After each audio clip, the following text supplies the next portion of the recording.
ಆಕಾಶವಾಣಿ ಬ್ಯಾಂಕಿನ ಠೇವಣಿ ಮತ್ತು ಮನೋಹರ್ ಮಸ್ಕಿರವರ ಜೀವನ ಈ ಕುರಿತು ಬ್ಯಾಂಕಿಂಗ್ ಕ್ಷೇತ್ರದಲ್ಲಿ ಅಪಾರ ಅನುಭವ ಹೊಂದಿದವರು ಹಾಗೂ ಮಾಜಿ ಎಂಎಲ್ಸಿಗಳಾದ ಮನೋಹರ್ ಮಸ್ಕಿ ಅವರೊಂದಿಗೆ ಸಂವಾದ. ಇವರೊಂದಿಗೆ ಭದ್ರಾವತಿ ಆಕಾಶವಾಣಿ ಕೇಂದ್ರದ ಕಾರ್ಯಕ್ರಮ ಮುಖ್ಯಸ್ಥರಾದ ಎಸ್ಆರ್ ಭಟ್.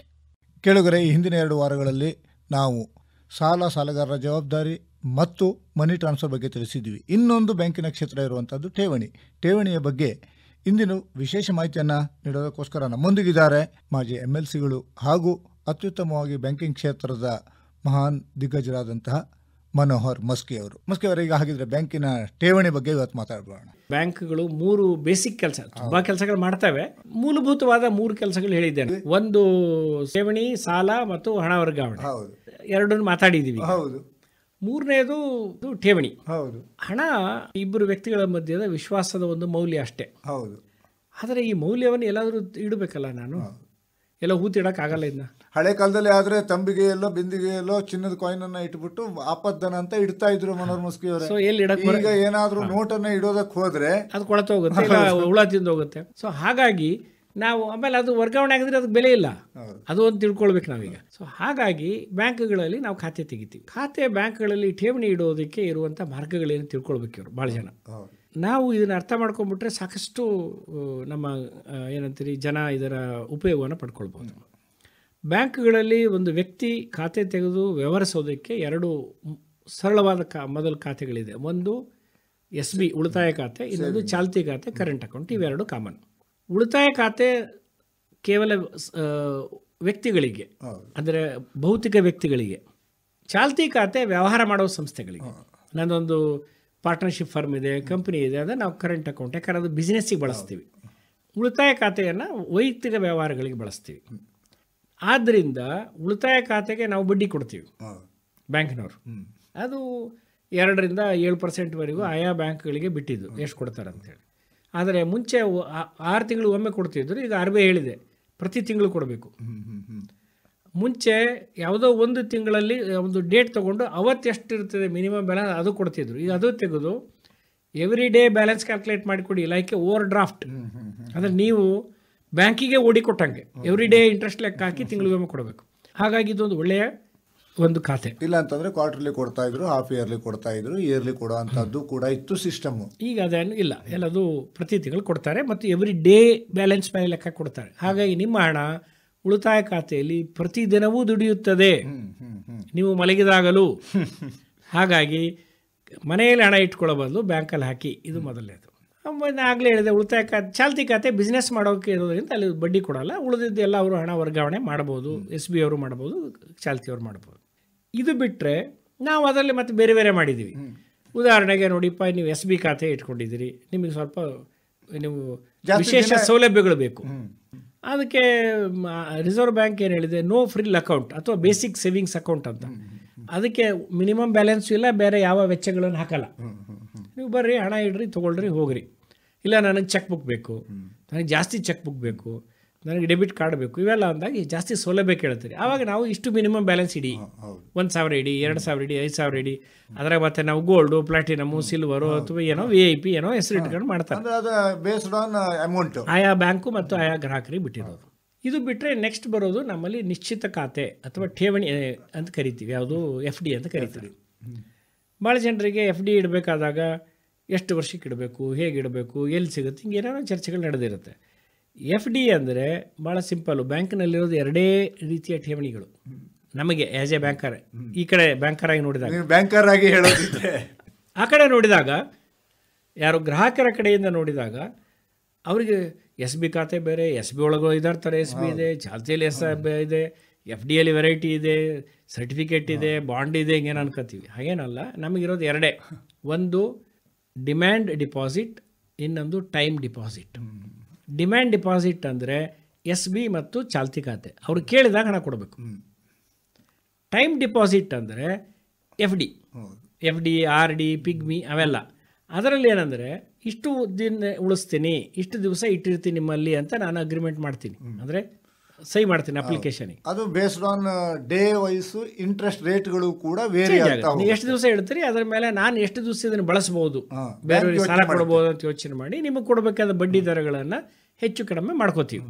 ಆದರೆ ನಾನು 3 ವರ್ಷಕ್ಕೆ ಎಫ್ ಡಿ ಇಟ್ಟಿದ್ದೀನಿ, ನಾಳೆ 1 ವರ್ಷ ಆದಮೇಲೆ 1.5 ವರ್ಷ ಆದಮೇಲೆ ದಿಢೀರ್ನ ಯಾವುದೋ ಅನಾರೋಗ್ಯದ ಕಾರಣಕ್ಕೆ ದುಡ್ಡು ಬೇಕಾಯಿತು, ನೀವು 3 ವರ್ಷ ಇಟ್ಟು ವಾಪಸ್ ಕೊಡಲ್ಲ ಅಂತ ಹೇಳಲ್ಲ ನಾವು, ಬ್ಯಾಂಕ್ನವ್ರು ಆಗಲೂ ವಾಪಸ್ ಕೊಡ್ತೀವಿ.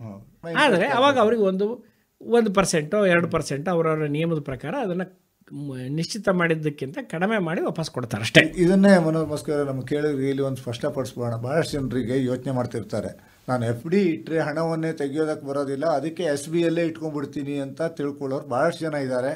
ಹಾಗಲ್ಲ, ಎಫ್ ಡಿ ಇಟ್ಟರು ನಿಮಗೆ ಬೇಕಾದಾಗ ಹಣವನ್ನು ತೆಗೆಯುವ ಸೌಲಭ್ಯ ಇದೆ. ಆದರೆ ನೀವು ಒಪ್ಪಿಕೊಂಡಿರುವ ಬಡ್ಡಿ ಏನಿದೆ ಅಲ್ಲ, ನೀವು 8% ಇಟ್ಟಿದ್ದೀನಿ ಎಫ್ ಡಿ 1 ವರ್ಷಕ್ಕೋ 2 ವರ್ಷಕ್ಕೋ, ಅದಕ್ಕಿಂತ ಮುಂಚೆ ಕೇಳಿದಾಗ ಅವರು 1% ಕಡಿಮೆ ಮಾಡಿ ಕೊಡಬಹುದು ಅಷ್ಟೇ, ಬಿಟ್ಟು ನಿಮ್ಮ ಠೇವಣಿ ವಾಪಸ್ ಕೊಡಲ್ಲ ಅಂತ ಹೇಳಲ್ಲ. ಆದರೆ ಎಸ್ ಬಿ ಅಕೌಂಟ್ಗಿನ್ನ ಜಾಸ್ತಿ ಇಂಟ್ರೆಸ್ಟ್ ಅನ್ನು ಸಿಗುತ್ತೆ, ಸಹಜವಾಗಿ ಅದಕ್ಕಿಂತ ಜಾಸ್ತಿ ಸಿಗುತ್ತೆ ಅದರಲ್ಲಿ. ಸೊ ಇದು ಎಫ್ ಡಿ. ಇನ್ನೂ ಒಂದು ದಾರಿ ಇದೆ, ನೀವು ಮುಂಚೆನೂ ತಗೊಳ್ಬಹುದು, ಅದರ ಬದಲು ಎಫ್ ಡಿ ಮೇಲೇನೆ ಸಾಲ ತಗೊಳ್ಬಹುದು, ಲೋನ್ ಆನ್ ಎಫ್ ಡಿ ಅಂತ ಕರಿತೀವಿ. ಸೊ ನನಗೆ 1 ತಿಂಗಳು 2 ತಿಂಗಳು ಬಟ್ಟಿಗೆ ಬೇಕಾಗಿತ್ತು ಸರ್, ನಾನು ನಿಮ್ಮಲ್ಲಿ 10 ಲಕ್ಷ ಇಟ್ಟಿದ್ದೀನಿ, ನನಗೆ 1 ಲಕ್ಷ ಬೇಕಿತ್ತು, ಎಫ್ ಡಿನೇ ವಾಪಸ್ ತೊಗೊಳ್ಬೇಕಾಗಿಲ್ಲ. 1 ಲಕ್ಷ ಎಫ್ ಡಿ ತೊಗೊಂಡು ನಿಮ್ಮ ಡಿಪಾಸಿಟಿನ ಮೇಲೆ 1% ಬಡ್ಡಿ ಕೊಟ್ಟರು ಸಾಕು. ಎಷ್ಟು ಬಡ್ಡಿ ಇದೆ ನಾವು ನಿಶ್ಚಯ ಮಾಡಿ ಅಷ್ಟು ಕೊಟ್ಟರೆ ಮತ್ತು ವಾಪಸ್ ಬಂದಾಗ ಕೊಟ್ಬಿಡಿ, ಮುಗಿದೋಗುತ್ತೆ. ಸೊ ನಿಮ್ಮ ಎಫ್ ಡಿಯನ್ನು ಇಟ್ಕೊಂಡು ನಾವು ಸರಿಯಾಗಿ ಹಣವನ್ನು ದುಡಿಸ್ಬೋದು, ಇದು ಕೂಡ ಒಂದು ಸಾಧ್ಯತೆ ಇದೆ. ಹಾಗಾಗಿ ಎಫ್ ಡಿ ಇಟ್ಟ ತಕ್ಷಣ ನಿಮ್ಮ ಅಮೌಂಟ್ ಬ್ಲಾಕ್ ಆಗಲ್ಲ, ಬೇಕಿದ್ದಾಗ ವಾಪಸ್ ಪಡಿಬೋದು, ಅಗತ್ಯ ಬಿದ್ದಾಗ ಅದರ ಮೇಲೆ ಸಾಲವೂ ತೆಗೆದುಕೊಂಡು ಮತ್ತೆ ವಾಪಸ್ ಕೊಡ್ಬೋದು. ಹಾಗಾಗಿ ಅದು ಒಂದು ರೀತಿಯಲ್ಲಿ ಭದ್ರತೆಯಾಗೂ ಕೂಡ ಕೆಲಸ ಮಾಡುತ್ತೆ. ಇದು ಎಫ್ ಡಿಯಲ್ಲಿ 2 ಬೇರೆ ಬೇರೆ ರೀತಿ ಇದೆ. ಕನಿಷ್ಠ 15 ದಿವಸನೂ ಇವತ್ತು ಇಡಬಹುದು, ಗರಿಷ್ಠ 10 ವರ್ಷದವರೆಗೆ ಇಡಬಹುದು. ಆಮೇಲೆ ಆಟೋ ರಿನಿವಲ್ ಕೊಟ್ಟಿದ್ದೀವಿ ಈಗ ಎಲ್ಲ ಬ್ಯಾಂಕ್ಗಳು.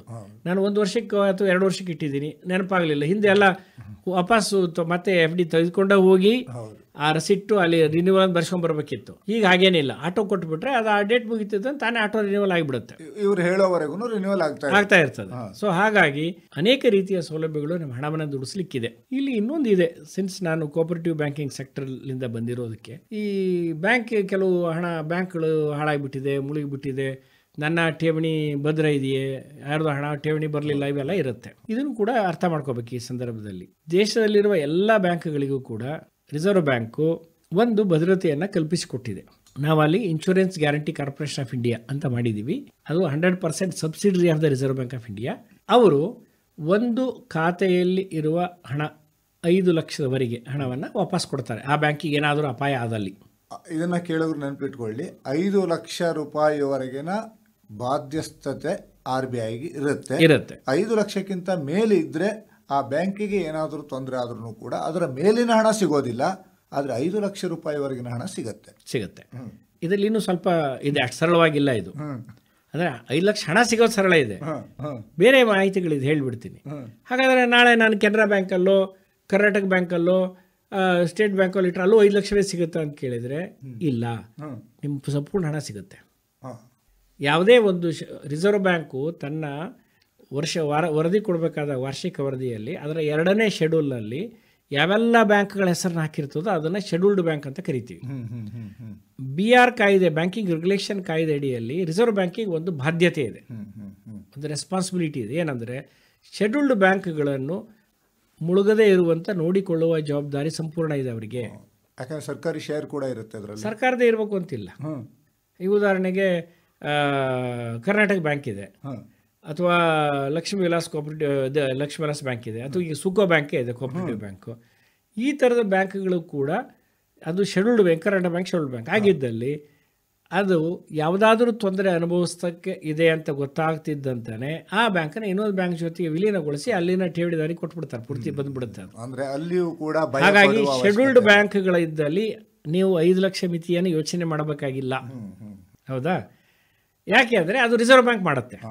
DICC, deposit insurance corporation guarantee 5 ಲಕ್ಷವರೆಗೆ ಎಲ್ಲ ಬ್ಯಾಂಕ್ಗಳಿಗೆ, whether you are scheduled or non scheduled, right? ಈಗ ನಾನು ಮಾತಾಡ್ತಾ ಅದೇ ಹೇಳ್ತೀನಿ. ಈಗ ನಾನು ಈಗಲೂ ನಿರ್ದೇಶಕನಾಗಿರುವ ಸುಕೋ ಬ್ಯಾಂಕ್ ಏನಿದೆ, ಈಗ ಶೆಡ್ಯೂಲ್ಡ್ ಬ್ಯಾಂಕ್ ಆಗೋದಕ್ಕೆ RBIನ ಶಾರ್ಟ್ ಲಿಸ್ಟಲ್ಲಿ ಇದ್ದೀವಿ ನಾವು, ಈಗ ಕೂಲಿಂಗ್ ಪೀರಿಯಡ್ನಲ್ಲಿ ಇದ್ದೀವಿ. ಇದು ಶೆಡ್ಯೂಲ್ಡ್ ಬ್ಯಾಂಕ್ ಆದರೆ ಕರ್ನಾಟಕದಲ್ಲಿ ಆವಾಗ ಸುಕೋ ಬ್ಯಾಂಕಿಗೂ ಅದು ಅನ್ವಯಿಸುತ್ತೆ. ಯಾಕೆಂದರೆ ಈಗ ಅಟ್ ಪ್ರೆಸೆಂಟ್ ಕರ್ನಾಟಕದಲ್ಲಿ ಕೋಆಪರೇಟಿವ್ ಸೆಕ್ಟರ್ನಲ್ಲಿ ಇರುವಂಥ ಬ್ಯಾಂಕಿಂಗ್ ಸೆಕ್ಟರ್ನಲ್ಲಿ ಅಳವಡಿಸಿಕೊಂಡಂಥದ್ದು Suco bank is the largest sector ಅಂತ ಅಳವಡಿಸಿಕೊಳ್ಳೋದು ಅನ್ನೋದಕ್ಕಿಂತ ರಿಸರ್ವ್ ಬ್ಯಾಂಕ್ ಹೇಳಿದ ಕೆಲವು ನಾರ್ಮ್ಸ್ಗಳನ್ನು ಅವರು ಮುಟ್ಟಿದ್ರೆ ಅವ್ರನ್ನ ಆಟೋಮೆಟಿಕ್ ಆಗಿ ಶೆಡ್ಯೂಲ್ಡ್ ಬ್ಯಾಂಕ್ ಮಾಡ್ತಾರೆ. ಅಲ್ಲ, ನಿಮ್ಮ ಬ್ರಾಂಚ್ಗಳು ನಾನು ಹೇಳ್ತಾ ಇರೋದು ಬ್ರಾಂಚು ಸಂಬಂಧ ಇಲ್ಲ, ಅಲ್ಲಿ ನಿಮ್ಮ ವ್ಯವಹಾರ ಹೇಗಿದೆ, ನಿಮ್ಮ ವ್ಯವಹಾರದ ಮಿತಿ ಎಷ್ಟಿದೆ, ನಿಮ್ಮ ರಿಸ್ಕ್ ಮ್ಯಾನೇಜ್ಮೆಂಟ್ ಸಿಸ್ಟಮ್ಗಳು ಹೇಗಿದೆ, ಇವನ್ನೆಲ್ಲವನ್ನು ಗಮನಿಸ್ತಾರೆ. ಅದೊಂದು ಬೇರೆಯೇ ವ್ಯವಸ್ಥೆ ಇರಲಿ. ನೀವು ಶೆಡ್ಯೂಲ್ಡ್ ಅನ್ನೋದು ಹಾಕ್ಕೊಂಡ್ಬಿಟ್ಟಿರ್ತಾರಲ್ಲ ಅಲ್ಲೇ ಬೋರ್ಡ್ನಲ್ಲಿ. ಇದು ಅಲ್ಲದೆ ಅಕೌಂಟ್ ಅಂದರೆ ಏನು ಅಂತ ತಿಳ್ಕೊಳ್ಬೇಕು. ಉದಾಹರಣೆಗೆ ನೋಡಿ, ನಾನು 5 ಲಕ್ಷ ಇಟ್ಟಿದ್ದೀನಿ, FDನೋ SBನೋ ಕರೆಂಟೋ ಇಟ್ಟಿದ್ದೀನಿ, ಇದು ಕೂಡ ಒಂದು ಅಕೌಂಟು. ನನ್ನ ಹೆಂಡತಿ ಜಾಯಿಂಟಾಗಿ ಇನ್ನೊಂದು FD ಇಟ್ಟಿದ್ದೀವಿ, ಅದು ಒಂದು ಅಕೌಂಟು. ನನ್ನ ಮಗ ನಾನು ಒಂದು FD ಇಟ್ಟಿದ್ದೀವಿ 5 ಲಕ್ಷ, ಅದು ಒಂದು ಅಕೌಂಟು. ನನ್ನ ಹೆಂಡತಿ ಮಗ ಒಂದು ಅಕೌಂಟ್ ಇಟ್ಟಿದ್ದಾರೆ, ಅದು ಒಂದು FD, ಅದು ಒಂದು ಅಕೌಂಟು. ನನ್ನ ಮಗ ನಾನು ಹೆಂಡತಿ ಸೇರಿ ಇನ್ನೊಂದು ಇಟ್ಟಿದ್ವಿ, ಅದು ಒಂದು ಅಕೌಂಟು. ಸೊ ಎಲ್ಲವೂ 5 ಲಕ್ಷದವರೆಗೆ ನೀವು ಹಿಂಗೆ ಮಾಡ್ಕೊತ ಹೋಗ್ಬೋದು. ಬೇಕಾದ್ರೆ ಎಲ್ಲವೂ DIGC ಒಳಗೆ ಕವರ್ ಆಗ್ತವೆ. If it is not A scheduled bank. Scheduled bank ಆಗಿದ್ದಲ್ಲಿ ನೀವು ಈ ಸರ್ಕಸ್ ಮಾಡಬೇಕಾಗಿದ್ದೇ ಇಲ್ಲ, 1 ಕೋಟಿನೂ ಇಡೀ ಏನೂ ತೊಂದರೆ ಇಲ್ಲ. ಯಾಕಂದರೆ ಯಾವುದೇ ಶೆಡ್ಯೂಲ್ಡ್ ಬ್ಯಾಂಕನ್ನು ಮುಳುಗಿಸಲ್ಲ. ಆದರೆ ಇಲ್ಲೊಂದು ಗೊಂದಲ ಇದೆ, ಹೇಳ್ಬಿಡ್ತೀನಿ. ಆ ಬ್ಯಾಂಕ್ ಮುಳುಗಿತು, ಈ ಬ್ಯಾಂಕ್ ಮುಳುಗಿತು, ಪತ್ರಿಕೆಯಲ್ಲಿ TV ಬರುತ್ತೆ. ಭಾಳ ಮಂದಿ ಗೊತ್ತಿಲ್ಲ ಅವು ಯಾವ ಅನೇಕ ಬ್ಯಾಂಕ್ಗಳೇ ಅಲ್ಲ. ಕರಿಬೇಕಾದಾಗ ಬ್ಯಾಂಕ್ ಅಂತ ಕರೀತಾರೆ. ಬ್ಯಾಂಕರ್ ಮಾರ್ಗ ಸಿನಿಮಾ ನೋಡಿದಂಥವ್ರು ನಾವು. ಹಣಕಾಸು ವ್ಯವಹಾರ ಮಾಡೋರಲ್ಲ ಬ್ಯಾಂಕು. ಅವ್ರ ಬೋರ್ಡ್ನಲ್ಲಿ ಬ್ಯಾಂಕನ ಹೆಸರು ಇರಲ್ಲ, ಅದು ಕ್ರೆಡಿಟ್ ಸೊಸೈಟಿ ಇರುತ್ತೆ, ಇಲ್ಲ ಖಾಸಗಿ ಹಣಕಾಸು ಸಂಸ್ಥೆ ಇರುತ್ತೆ. ನನಗೀಗಲೂ ನೆನಪಿದೆ, ಒಂದು 20 ವರ್ಷ ಕೆಳಗಡೆ ಮಣಿಪಾಲ್ ಅಪೆಕ್ಸ್ ಫೈನಾನ್ಸ್ ಕಂಪನಿ ಮುಳುಗಿತು. ನನ್ನ ಹತ್ರ ಬರೋರು ಅದನ್ನ ಹಿಡ್ಕೊಂಡ್ಬಂದು, ಸರ್ ಮಣಿಪಾಲ್ ಅಪೆಕ್ಸ್ ಬ್ಯಾಂಕ್ ಮುಳುಗಿಬಿಟ್ಟಿದೆ, ನಮ್ಗೆ ಹಣ ಬರ್ತಿಲ್ಲ. ಸರ್ ಇದು ಮಣಿಪಾಲ್ ಅಪೆಕ್ಸ್ ಅಲ್ಲ ರೀ, ಇದೊಂದು NBFC ನೋಡಿ ಅಲ್ಲಿ ಬರೆದಿದೆ, Manipal finance company corporation. So ಹೀಗೆ ಜನಕ್ಕೆ ಹಣಕಾಸು ವ್ಯವಹಾರ ಮಾಡೋರಲ್ಲ ಬ್ಯಾಂಕ್ ಅಂದ್ಬಿಡ್ತಾರೆ. ಮತ್ತು ನಮ್ಮ ಮಾಧ್ಯಮಗಳು ಕೂಡ ಬ್ಯಾಂಕ್ ಅಂತ TV ಹೇಳ್ಬಿಡ್ತಾರೆ. ಹಾಗಾಗಿ ಜನರಿಗೆ ತಪ್ಪು ಕಲ್ಪನೆ. ನಮಸ್ಕಾರ. ಇದು ನಮ್ಮ ಹಳ್ಳಿಗರಿಗೆ ಗೊತ್ತಿರಲಿ, ಭಾಳಷ್ಟು ಸೊಸೈಟಿಗಳು ಹಳ್ಳಿಯಲ್ಲಿ ಕೆಲಸ ಮಾಡ್ತಿರುತ್ತೆ. ಆದರೆ ಬ್ಯಾಂಕಿಂಗ್ ವ್ಯವಹಾರಗಳನ್ನು, ಶೇರ್ಗಳನ್ನು ಇಟ್ಕೊಂಡು ಕೂಡ ಕೆಲಸ ಮಾಡ್ತಿರುತ್ತೆ. ಅದು ಬ್ಯಾಂಕ್ ವ್ಯವಹಾರವನ್ನು ಮಾಡುವುದಕ್ಕೆ RBIನ ಅನುಮತಿ ಇಲ್ಲದೆ ಇರುವಂಥದ್ದು. ನೀವು ಹಾಗಾದ್ರೆ RBI ಲೈಸೆನ್ಸ್ ಇದೆಯಲ್ಲ ಅಂತ ತಿಳ್ಕೊಳ್ಳೋಕೆ ಸರಳವಾಗಿರೋ ಮಾಹಿತಿ ಏನು ಅಂದರೆ, ಅವರ ಬೋರ್ಡ್ ಮೇಲೂ ಹೊರಗಡೆ ಬ್ಯಾಂಕ್ ಬರ್ಕೊಂಡಿರಲ್ಲ. ಅವರು ಕೊಡುವ ಠೇವಣಿ ರಸೀದಿಯಲ್ಲೂ ಬ್ಯಾಂಕ್ ಅಂತ ಇರಲ್ಲ. ಸೊಸೈಟಿ ಏನೋ, ಕೋಆಪರೇಟಿವ್ ಸೊಸೈಟಿನೋ, ಹಣಕಾಸು ಸಂಸ್ಥೆನೋ ಇರುತ್ತೆ ಹೊರತು ಬ್ಯಾಂಕ್ ಅಂತ ಇರಲ್ಲ. ಮಾತಾಡಬೇಕಾದಾಗ ಅವರು ಬ್ಯಾಂಕ್ ಅಂತ ಹೇಳಿರ್ತಾರೆ, ಇವರು ಬ್ಯಾಂಕ್ ಅಂತ ಬಳಸ್ತಾರೆ. ಈ ತಪ್ಪುಗಳನ್ನು ನಾವು ತಡೆಗಟ್ಟಿದರೆ ಬಹಳ ದೊಡ್ಡ ಈ ಸಮಸ್ಯೆಗಳು ಹೊರಟೋಗ್ಬಿಡ್ತವೆ, ಅವ್ರಿಗೆ ಅರ್ಥ ಆಗಿಬಿಡುತ್ತೆ. ಜನರಿಗೆ ಆಗುವಂತಹ ಸಮಸ್ಯೆಗಳಿಗೆ ಪರಿಹಾರವೂ ಕೂಡ ಸಿಗುತ್ತೆ. ಅಂದ್ರೆ ತಾವು ಎಲ್ಲಿ ಇಡ್ತಿದ್ದೀವಿ ಅನ್ನೋದನ್ನ ಒಂದು ಪರಿಜ್ಞಾನವನ್ನು ಅವ್ರು ಇಟ್ಕೊಂಡು ತಮ್ಮ ಠೇವಣಿಯನ್ನು ಇಡುವುದು ಒಳ್ಳೆಯದು. ಇನ್ನೊಂದು ನಮಸ್ಕಾರ, ಇತ್ತೀಚಿನ ದಿನದಲ್ಲಿ ಮೊದಲಾದ್ರು ಏನು ಮಾಡ್ತಾ ಇದ್ರು ಅಂತಂದರೆ, ಈ ಇನ್ಕಮ್ ಟ್ಯಾಕ್ಸ್ ತಪ್ಪಿಸ್ಕೊಳ್ಳೋದಕ್ಕೋ ಬೇರೆ ಬೇರೆ ಸಮಸ್ಯೆಗಳಿಗೋ ಈ ಬ್ಯಾಂಕಲ್ಲಿ ಒಂದು ಅಕೌಂಟು, ಮತ್ತೊಂದು ಬ್ಯಾಂಕಲ್ಲಿ ಇನ್ನೊಂದು ಅಕೌಂಟು, ಇನ್ನೊಂದು ಬ್ಯಾಂಕಲ್ಲಿ ಇನ್ನೊಂದು ಅಕೌಂಟ್ ಇಟ್ಟು ಅಲ್ಲಿ ಹಣ ವರ್ಗಾವಣೆಗಳು ನಡೀತಾ ಇತ್ತು. ಆದರೆ ಈಗ ಯಾವ ಬ್ಯಾಂಕ್ನಲ್ಲಿ ಇಟ್ಟರೂ ಕೂಡ ಟೋಟಲ್ ಆಗಿ ಒಂದೇ ಅಂತ ಕನ್ಸಿಡರ್ ಆಗುತ್ತಲ್ವಾ? ನೀವು ಹೇಳಿರೋದು ಸರಿ ಇದೆ. ಈಗ ಯಾವ ಬ್ಯಾಂಕಲ್ಲಿ ಇಟ್ಟರೂ ಕೂಡ ನಿಮ್ಮ ಆಧಾರ್ ಮತ್ತು ಪ್ಯಾನ್ ಕಾರ್ಡ್ಗಳಿಲ್ಲದೇ ಒಂದು ಬ್ಯಾಂಕ್ ಖಾತೆ ತೆಗೆಯಕ್ಕೆ ಬರೋದೇ ಇಲ್ಲ. KYC ಇವೆಲ್ಲವನ್ನು ತೆಗೆದುಕೊಂಡು ನೀವು KYC ಹೇಳಿದ್ರಲ್ಲ, ಈಗ CKYC ಅಂತ ಮಾಡ್ತೀವಿ ನಾವೆಲ್ಲರೂ. ಸೆಂಟ್ರಲ್ಡ್ KYC ಒಂದು ಆರಂಭ ಆಗಿದೆ. ಈ ಮಾಹಿತಿ ಅಲ್ಲಿಗೆ ಹೋಗುತ್ತೆ. ನೀವು ಯಾವುದೇ ಬ್ಯಾಂಕ್ಗಳಿಂದ ತೆಗೆದುಕೊಂಡ್ರೂ ಕೂಡ, ಎಲ್ಲೇ ಹಣ ಇಟ್ಟರೂ ಕೂಡ ಇವತ್ತು ಸೆಂಟ್ರಲೈಸ್ಡ್ ಇನ್ಫಾರ್ಮೇಷನ್ ಇರುತ್ತೆ. ಆದ್ದರಿಂದ ನಾವು ಕಾನೂನಿನಿಂದ ತಪ್ಪಿಸಿಕೊಳ್ಳಬೇಕು ಅಂತ ಯೋಚನೆ ಮಾಡದೆ ಕಾನೂನಿನ ಅಡಿಯಲ್ಲಿ ಹೇಗೆ ಕೆಲಸ ಮಾಡಬೇಕು ಅಂತ ನೋಡಬೇಕು. ನೀವು ಮಾತಾಡ್ತಾ ಹೇಳಿದಿರಿ ಇನ್ಕಮ್ ಟ್ಯಾಕ್ಸ್ ತಪ್ಪಿಸ್ಕೊಳ್ಳೋದಕ್ಕೋ ಏನೋ ಅಂತ ಹೇಳಿದಿರಿ. ಯಾಕೆ ತಪ್ಪಿಸ್ಕೊಳ್ಬೇಕು? ಅದರ ಬದಲು ಕಾನೂನುಬದ್ಧವಾಗಿ ತಪ್ಪಿಸ್ಕೊಳ್ಳಿ. ಹೌದು. ನಾನು ಉದಾಹರಣೆಗೆ ಒಂದು ಸಲಹೆ ಕೊಡ್ತಿರ್ತೀನಿ ಅನೇಕ ವ್ಯಾಪಾರಸ್ಥರಿಗೆ. ಈಗ ನನ್ನ ಹತ್ರ ಒಂದು 50 ಲಕ್ಷ ರೂಪಾಯಿ ಇದೆ ಅಥವಾ 10 ಲಕ್ಷ ರೂಪಾಯಿ ಇದೆ, ವ್ಯವಹಾರ ಮಾಡಬೇಕು. ನನಗೆ ನಾಳೆ ಇನ್ಕಮ್ ಟ್ಯಾಕ್ಸ್ ಬಂದುಬಿಟ್ರೆ ಹೇಗೆ ಸರ್? ಅವನು ಬಿಸ್ನೆಸ್ ಚಾಲು ಮಾಡ್ತಾನೆ, ಆಮೇಲೆ ಚಾರ್ಟರ್ಡ್ ಅಕೌಂಟೆಂಟ್ ಹತ್ರ ಹೋಗಿ ಇನ್ಕಮ್ ಟ್ಯಾಕ್ಸ್ ತಪ್ಪಿಸೋದು ಕಡಿಮೆ ಲೆಕ್ಕ ಕೊಡೋಕೆ ನೋಡ್ತಾನೆ. ಅದರ ಬದಲು ನಾ ಹೇಳ್ತೀನಿ, ನೋಡಪ್ಪ ನಿಂದು 10 ಲಕ್ಷ ರೂಪಾಯಿ ಇದೆಯಲ್ಲ, ಮೊದಲು ಹೋಗಿಬಿಟ್ಟು ನೀನು ಅದನ್ನು ಒಂದು ಜೀರೋ ಕೂಪನ್ ಬಾಂಡ್, ಅಂದರೆ RBI ಬಿಡುಗಡೆ ಮಾಡುವ ಭಾರತ ಸರ್ಕಾರದ ಜೀರೋ ಕೂಪನ್ ಬಾಂಡ್ಗಳಿದ್ದಾವೆ, ಅದರಲ್ಲಿ ನಿನಗೆ 5-6% ಬಡ್ಡಿ ಬರುತ್ತೆ, ಅದಕ್ಕೆ ಹಾಕಿಬಿಡು. ಅದರಿಂದ ಬರುವ ಬಡ್ಡಿಗೆ ಇನ್ಕಮ್ ಟ್ಯಾಕ್ಸ್ ಇಲ್ಲ. ಆ ಬಾಂಡ್ ತಂದು ನಮ್ಮಲ್ಲಿ ಕೊಟ್ಬಿಡು. ಅದರ ಮೇಲೆ ನಾವೇನು ಮಾಡ್ತೀವಿ, ನಿನಗೆ ಸಾಲ ಕೊಡ್ತೀವಿ. ಈಗ ನಾನು 1 ಕೋಟಿ ಹಾಕಿ ಸಾಲ ತಗೊಳ್ಳದೆ ನಾನೇ ವ್ಯಾಪಾರ ಮಾಡೋಕ್ಕೆ ಹೊರಟಿದ್ದೀನಿ. ಅದ್ರ ಬದಲು 1 ಕೋಟಿಯಲ್ಲಿ ಇಟ್ಬಿಡು, ಅದನ್ನು ತೊಗೊಂಡು ಬಾ, ನಾನು ನಿನಗೆ ಅದ್ರ ಮೇಲೆ 90 ಲಕ್ಷ ಸಾಲ ಕೊಡ್ತೀನಿ. 90 ಲಕ್ಷಕ್ಕೆ ನೀನು ಕಟ್ಟುವ ಬಡ್ಡಿ ಇನ್ಕಮ್ ಟ್ಯಾಕ್ಸ್ನಲ್ಲಿ ವಜಾ ಮಾಡಬಹುದಾದ ಖರ್ಚು. ಇಂಟ್ರೆಸ್ಟ್ ಬ್ಯಾಂಕಿಗೆ ಕೊಡುವ ಬಡ್ಡಿ ವಜಾ ಆಗುತ್ತೆ. ಇಂಟ್ರೆಸ್ಟ್ ಇನ್ಕಮ್ ಟ್ಯಾಕ್ಸ್ ಲೆಕ್ಕ ಹಾಕಬೇಕಾಗುತ್ತೆ. ಯಾವುದೇ ಬಡ್ಡಿ ನಿನಗೆ ಅಲ್ಲಿಂದ ಬರುವ ಬಡ್ಡಿಗೆ ಇನ್ಕಮ್ ಟ್ಯಾಕ್ಸ್ ಇಲ್ಲ. ಈ ರೀತಿ ಟ್ಯಾಕ್ಸ್ ಪ್ಲಾನಿಂಗನ್ನು ಮಾಡ್ಕೊಳ್ಳೋದು ಕಲಿಬೇಕೇ ಹೊರತು ಕಾನೂನನ್ನೇ ತಪ್ಪಿಸ್ತೀವಿ ಅಂದರೆ ನೀವು ಅಭಿವೃದ್ಧಿ ಆಗೋದಕ್ಕಾಗೋಲ್ಲ. ಸೊ ಆದ್ದರಿಂದ ನಾನು ಕಾನೂನಿನ ಅಡಿಯಲ್ಲಿ ಹೇಗೆ ತೆರಿಗೆ ಉಳಿಸಬಹುದು ಇದನ್ನು ಯೋಚನೆ ಮಾಡಿದರೆ ನಾವು ಆರ್ಥಿಕ ಅಭಿವೃದ್ಧಿಯನ್ನು ಹೊಂದುತ್ತೀವಿ ಮತ್ತು ನಮ್ಮ ನೆಕ್ಸ್ಟ್ ಜನ್ರೇಷನ್ಗೆ ಅದನ್ನು ಕಲಿಸ್ಬೇಕು. ಈಗ ಠೇವಣಿಯಲ್ಲಿ ತಾವು ಈಗ ಮಾತನಾಡ್ತಾ ಇರುವಾಗ ಹೇಳುವಂತಹ ಬಾಂಡ್ಗಳು ಕೂಡ ಬರುತ್ತೆ. ಹೌದು ನೋಡಿ, ಬ್ಯಾಂಕ್ಗಳು ಕೂಡ ಬಾಂಡನ್ನು ಬಿಡುಗಡೆ ಮಾಡ್ತವೆ. ಆಮೇಲೆ ಈಗ ಸೆಬಿಯಿಂದ ಅಪ್ರೂವ್ ಆಗಿರುವಂಥ ಕಂಪ್ನಿಗಳು ಕೂಡ ಬಾಂಡನ್ನು ಬಿಡುಗಡೆ ಮಾಡ್ತವೆ. ಆ ಬಾಂಡ್ಗಳು ಷೇರಿನ ರೀತಿ ನೀವು ಟ್ರೇಡ್ ಮಾಡ್ಬೋದು. ಡಿಮ್ಯಾಟ್ ಅಕೌಂಟನ್ನು ಓಪನ್ ಮಾಡ್ಕೊಳ್ಳಿ, ಆಮೇಲೆ ಬೇಕಿದ್ರೆ NSE BSE ಕೂಡ ಟ್ರೇಡ್ ಕೂಡ ಮಾಡೋದಕ್ಕೆ ಅವಕಾಶ ಇರುತ್ತೆ. ಒಂದು ಅಕೌಂಟ್ ತೆಗೆದುಬಿಟ್ಟು NSE BSE ಒಳಗಡೆ ಮಾಡಿ ಅಲ್ಲಿ ಕೂಡ ನೀವು ಬಾಂಡನ್ನು, ಕಂಪನಿ ಶೇರ್ ಅಲ್ಲ ಇದು, ಅದು ನಿಶ್ಚಿತ ಬಡ್ಡಿ ದರದ ಬಾಂಡ್. ಆದರೆ ಅಲ್ಲಿ ಒಂದು ಎಚ್ಚರಿಕೆ ತೆಗೆದುಕೊಳ್ಬೇಕು, ಅವರಿಗೆ ರಿಸರ್ವ್ ಬ್ಯಾಂಕಿನ ಲೈಸೆನ್ಸ್ ಇಲ್ಲ, ಸೆಬಿ ಅನುಮತಿ ಇದೆ. ಆದ್ದರಿಂದ ಅಲ್ಲಿ ರೇಟಿಂಗ್ ನೋಡ್ಬೇಕು ನೀವು, ಅವರಿಗೆ AAA ರೇಟಿಂಗ್ ಇದೆಯಾ. AAA ರೇಟಿಂಗ್ ಕೆಳಗೆ ಇರುವ ಬಾಂಡ್ಗಳಲ್ಲಿ ದುಡ್ಡು ಹಾಕಬೇಡಿ. ಬ್ಯಾಂಕ್ನಲ್ಲಿ FD ಇಡೋಕೆ ಏನು ಸಮಸ್ಯೆ ಇಲ್ಲ, ರಿಸರ್ವ್ ಬ್ಯಾಂಕಿನ ಒಂದು ವ್ಯವಸ್ಥೆ. ಇತ್ತೀಚಿನ ದಿನದಲ್ಲಿ ಬ್ಯಾಂಕ್ ಇರ್ಬೋದು, ಪೋಸ್ಟ್ ಆಫೀಸ್ ಇರ್ಬೋದು, ಎಲ್ಲವೂ ಕೂಡ ಈ ನಿವೃತ್ತರಾದವರಿಗೆ ಒಂದು ಪೆನ್ಷನ್ ಯೋಜನೆಯನ್ನು ಕೂಡ ತಂದಿದೆ. ಆ ರೀತಿಯ ಠೇವಣಿಯನ್ನು ಕೂಡ ಇಡೋದಕ್ಕೆ ಮಾಡಬಹುದು. ಹೌದು, ನೀವು ಪೋಸ್ಟ್ ಆಫೀಸ್ ಅಂದ್ರೆ ಈಗ ಪೋಸ್ಟ್ ಆಫೀಸ್ ಅಲ್ಲ, ಪೋಸ್ಟ್ ಆಫೀಸ್ ಅನ್ನು ಈಗ ಬ್ಯಾಂಕ್ ಮಾಡಿಬಿಟ್ಟಿದೆ. ಹೌದು, ಅವರು ಕೂಡ RBI ಅಡಿಯಲ್ಲಿ ಬರ್ತಾರೆ. ಅದಕ್ಕೆ ಕೇಳಿದ್ರು. ಅದಕ್ಕೆ ನಾವು ಅದನ್ನ ಇಂಡಿಯಾ ಪೋಸ್ಟ್ ಬ್ಯಾಂಕ್ ಅಂತಾನೆ ಕರಿತೀವಿ. ಅದು ಕೂಡ ಬ್ಯಾಂಕೇ. ಅದು ಪೋಸ್ಟ್ ಆಫೀಸ್ನಲ್ಲಿ ಇತ್ತು ಮುಂಚೆ, ಹಂಗಾಗಿ ನಮಗೆ ಆಗುವಂದೆಲ್ಲ ಸ್ವಲ್ಪ ಇದೆ. ಅದು ಬ್ಯಾಂಕೇ. ಅದರಲ್ಲಿ ಠೇವಣಿ ಮಾಡೋಕೆ ಇನ್ನೂ ಇದೆ. ಉದಾಹರಣೆಗೆ ನೀವು ಹೇಳಿದಾಗೆ ಹೇಗೆ ಸರ್ಕಾರಿ ನೌಕರರಿಗೆ ಒಂದು ವ್ಯವಸ್ಥೆ ಇದೆಯೋ ಪಿಂಚಣಿ ತೆಗೆದುಕೊಳ್ಳೋದಕ್ಕೆ, ಒಬ್ಬ ಖಾಸಗಿ ವ್ಯಕ್ತಿ ಕೂಡ ಪಿಂಚಣಿ ತೆಗೆದುಕೊಳ್ಳೋದಕ್ಕೆ ನಾನು ಡಿಪಾಸಿಟ್ ಮಾಡ್ತಾ ಹೋಗ್ಬೋದು. NPS ಅಂತ ಕರಿತೀವಿ, ಅದನ್ನು ನ್ಯಾಷನಲ್ ಪೆನ್ಷನ್ ಸ್ಕೀಮ್ ಅಂತ, NPS. ಅದರಲ್ಲಿ ನೀವು ದುಡ್ಡು ಹಾಕ್ತಾ ಹೋದರೆ ನಿಮ್ಮ 60 ವರ್ಷದ ನಂತರ ನೀವು ಎಷ್ಟನ್ನು ಪಡ್ಕೊಳ್ಬೇಕು ಒಂದು ಲೆಕ್ಕ ಮಾಡಿ, ನಿಮ್ಮ ಏಜಿನ ಮೇಲೆ ನಿಮ್ಗೆ ಎಷ್ಟು ಬೇಕು ಅಂತ ಲೆಕ್ಕ ಹಾಕಿ ಬ್ಯಾಂಕಿಗೆ ಹೋದರೆ ಅವ್ರು ಹೇಳ್ತಾರೆ. ಆ ರೀತಿ ನೀವು ಪ್ರತಿ ತಿಂಗಳು ಕಟ್ಕೋತಾ ಹೋದರೆ ಒಂದಿಷ್ಟು 60 ವರ್ಷದ ನಂತರ ನೀವು ಕೂಡ ಪಿಂಚಣಿಯನ್ನು ಪಡಿಬಹುದು. ಹೌದು, ಇದು ರೈತರಿಗೂ ಕೂಡ ಎಲ್ಲರಿಗೂ ಸರ್ಕಾರ ತಂದಿದೆ. ರೈತರಿಗಾಗಿ ವಿಶೇಷ ಯೋಜನೆಯನ್ನೇ ತಂದಿದೆ ಮಸ್ಕಿ ಅವರೇ. 18 ವರ್ಷದಿಂದ ಅವರು ಆರಂಭ ಮಾಡಿದರೆ 60 ವರ್ಷವರೆಗೆ ಕಟ್ಟಿದರೆ ಅವರಿಗೂ ಕೂಡ ನಿಶ್ಚಿತ ಆದಾಯ 6,000 ರೂಪಾಯಿ ಬರುವಂತ ಒಂದು ವ್ಯವಸ್ಥೆಯನ್ನು ಕೂಡ ಸರ್ಕಾರ ಮಾಡಿದೆ. ಅಂದ್ರೆ ಇದು ಒಂದು ರೀತಿಯ ಠೇವಣಿ ಅಲ್ಲ. 6,000 ಕನಿಷ್ಠ, ಅದು ಗರಿಷ್ಠ ನೀವು ಎಷ್ಟು ಇಡ್ತೀರಿ ಅದರ ಮೇಲೆ. ಹೌದು. ಹಾಗಾಗಿ ಠೇವಣಿಗಳನ್ನು ಮಾಡೋದರಲ್ಲಿ ನೀವು ಬ್ಯಾಂಕ್ಗಳನ್ನ ಠೇವಣಿ ಇದೆಯಲ್ಲ, ಅದು ತಕ್ಷಣಕ್ಕೆ ಇರುವಂಥದ್ದು. ಇನ್ನು ಬಿಟ್ಟರೆ ನಾವು ಸಾಂಪ್ರದಾಯಿಕವಾಗಿ ನಮ್ಮ ದೇಶ ಸ್ವಲ್ಪ ಚಿನ್ನದಲ್ಲಿ ಹೂಡಿಕೆ ಮಾಡೋದು ಜಾಸ್ತಿ. ಜಗತ್ತಲ್ಲಿ ಕೂಡ ಒಂದು ರೀತಿಯಲ್ಲಿ ಸಾವರನ್ ಬಾಂಡ್ ಅಂತಾನೆ ತಂತು. ಗೌರ್ಮೆಂಟ್ ಆಫ್ ಇಂಡಿಯಾ ತಂದಿತ್ತು ಅದನ್ನ. ಆಮೇಲೆ ಅದನ್ನ ವಾಪಸ್ ತೆಗೆದುಕೊಂಡಿದ್ದಾರೆ. ಈಗ ಸದ್ಯ sovereign bond, gold sovereign bond ಇಲ್ಲ ಈಗ ಸದ್ಯಕ್ಕೆ. ಅದು ಮನೆಯಲ್ಲಿ ಗೋಲ್ಡ್ ಇಟ್ಕೊಳ್ಳಬಹುದು, ಆ ಗೋಲ್ಡ್ ದುಡ್ಡು ಹಾಕಿ ಅದ್ರ ಮೇಲೆ ಒಂದು 3% ಬಡ್ಡಿ ಕೊಡ್ತೀವಿ ಅನ್ನುವಂಥದ್ದು ಉದ್ದೇಶ ಅದು. ಸೊ ಅದು ಕೂಡ ಒಂದು ಇನ್ವೆಸ್ಟ್ಮೆಂಟೇ, ಯಾವುದು ಗೋಲ್ಡಲ್ಲಿ ಮಾಡ್ಬೋದು.